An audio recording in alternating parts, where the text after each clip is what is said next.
The honourable member for Courtenay Alberni. Thank you, Mr. Speaker. It's a huge pleasure and honour to rise today. First, I'd also like to congratulate you on your new appointment, but also to rise here on behalf of the people of Courtenay Alberni, and I'd like to extend my thanks to all of the people in Courtenay Alberni for giving me such a strong mandate to return here.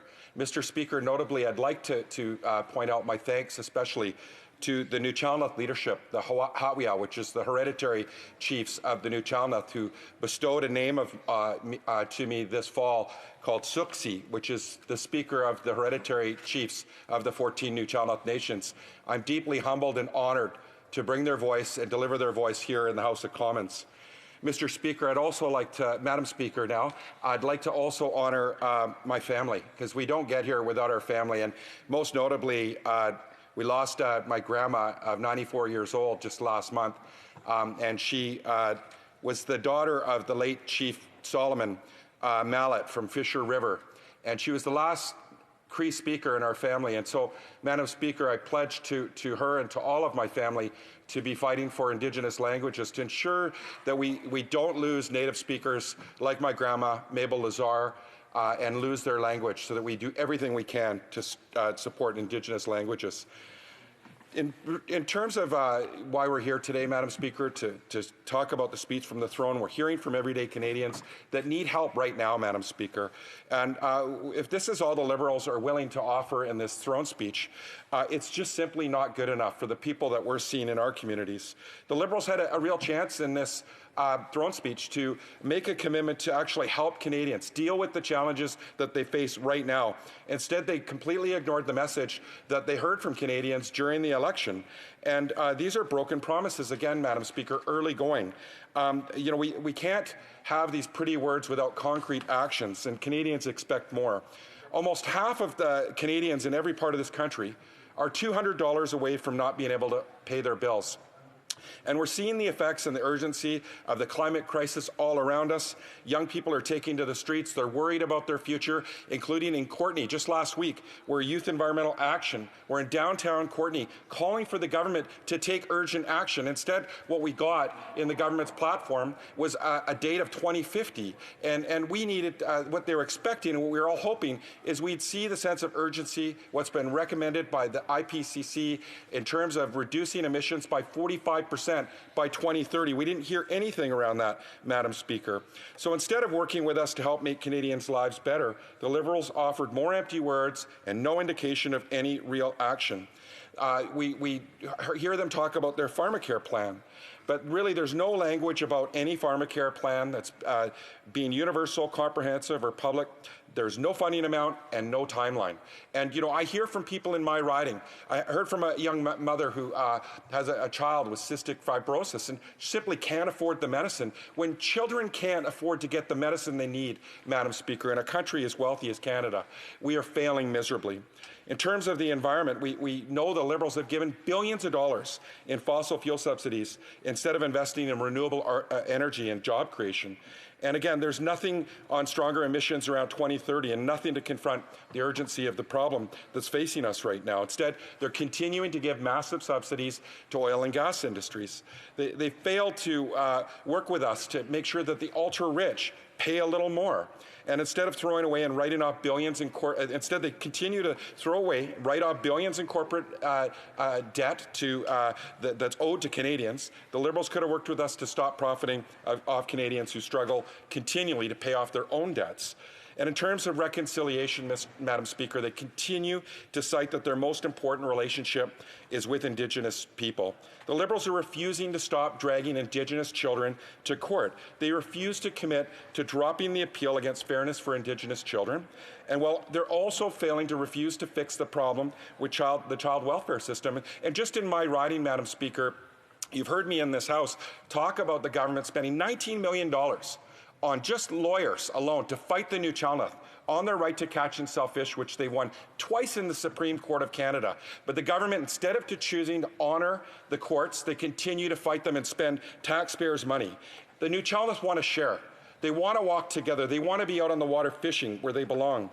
And in terms of housing, Madam Speaker, they failed to deliver a real concrete plan around housing.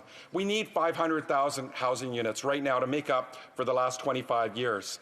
And we need co-op housing. Madam Speaker, I'm a person who came from co-op housing, a product of co-op housing, and we desperately need that. And I know in Courtenay, there's a conversation right now where they need co-op housing, and they need federal help.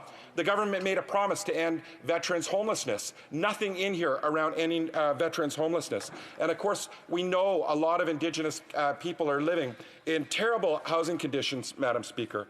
I heard my friend from Vancouver East talk about the opioid crisis and seeking a pilot project on a clean source of supply. Over 12,000 Canadians have lost their lives unnecessarily to a poison drug supply.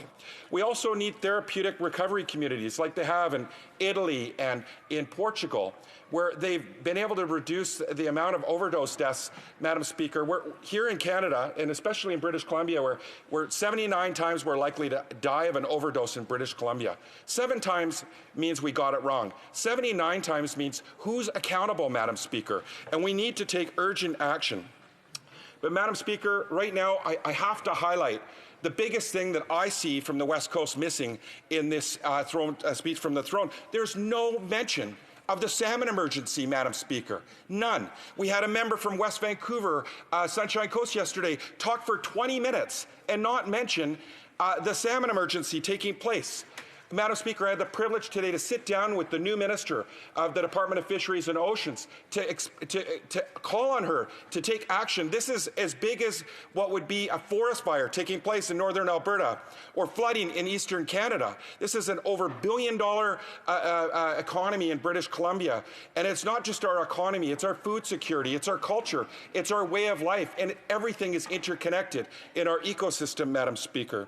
We had the lowest return in the Fraser this year in recorded history. And it wasn't just the lowest return, it was half the lowest return, Madam Speaker.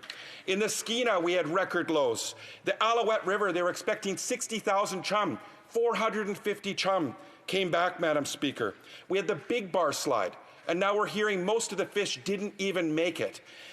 This is catastrophic times, Madam Speaker, and we don't want to, this government doesn't want to be the government that watched the West Coast and the Pacific salmon go the way of the Atlantic cod. We need the government to act with the sense of urgency that's taking place on the West Coast right now. I'm appealing to you. This isn't about blame or shame. This is about doing the right thing now, right now, and we need action. The government announces their salmon restoration funds, whether it be the BC Salmon Restoration Fund or the Coastal Restoration Fund. That money simply isn't flowing, Madam Speaker. We've got tons of volunteers out there trying to do the good work, and they're not seeing that money. We had over 60 people in Ucluelet with the Central West Coast Forest Society in Clayoquot and Barclay just on Saturday. Out there, they removed 23,000 tons of plastic and debris to clean up streams so we could get fish returning. But simply $100 million from the government, $102 million from the federal government is not enough. We need $500 million right now and just in restoration. In enhancement, the enhancement groups have not seen a raise in over 29 years. And this is, well, there's an urgent situation. They don't allow the catching and retainment of marked fish. It doesn't make sense. We should mark every fish from every hatchery and make sure that it's allowed to be kept by our sports fishers, and that will help in conservation. The salmon farms, the government made a commitment that they would remove salmon farms by 2025. Nothing in the speech from the throne around that, Madam Speaker. Despite the fact that we're seeing the record amount of sea lice, we're seeing the government still allow the transfer of fish that are infected with PRV, a disease. We've seen massive die-offs with algae bloom. This is happening along migratory routes of juvenile salmon, Madam Speaker, and the government is acting as both the double agent. They're acting as the agent for the industry, yet they say they're there to protect our wild stocks. This was recommended in the Cohen Commission, that the government can't play that double role. They're still allowing the herring fishery to open right now, Madam Speaker, unless we hear different. And this is fundamental because everything is interconnected. It is the bedrock species for our salmon salmon, for southern resident killer whales. And Madam Speaker, it's a reduction fishery. It doesn't make sense. We're calling on the government to listen to local knowledge and Indigenous knowledge. So Madam Speaker, we need the government to highlight there's a salmon emergency going on in British Columbia, and they need to announce that right away, Madam Speaker, and we need them on the ground.